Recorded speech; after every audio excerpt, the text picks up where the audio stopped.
और स्टार पवन सिंह के गाने का पोस्टर आया है। इसी वीडियो में शुरू से लेकर अंत तक बना रहिए। हमेशा ऐसा वीडियो न्यू फॉर्मेशन जितना जल्दी लाने को मैं प्रयास करता हूं आप लोगों तक।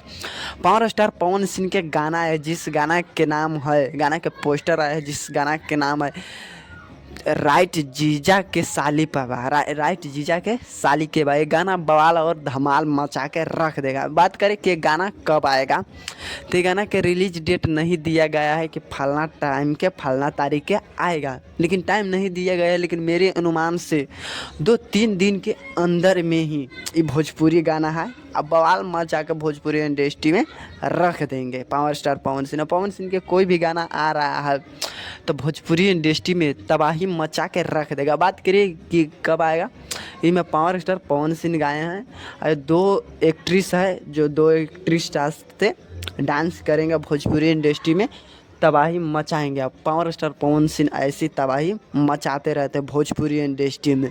ऐसी लोग नहीं बोलते पावर स्टार पवन सिंह, लेकिन पवन सिंह का मूड कुछ अलग लेवल से लग रहा है। आप लोग भी देखे होंगे कि पवन सिंह के अलग लेवल से दिमाग लग रहा है।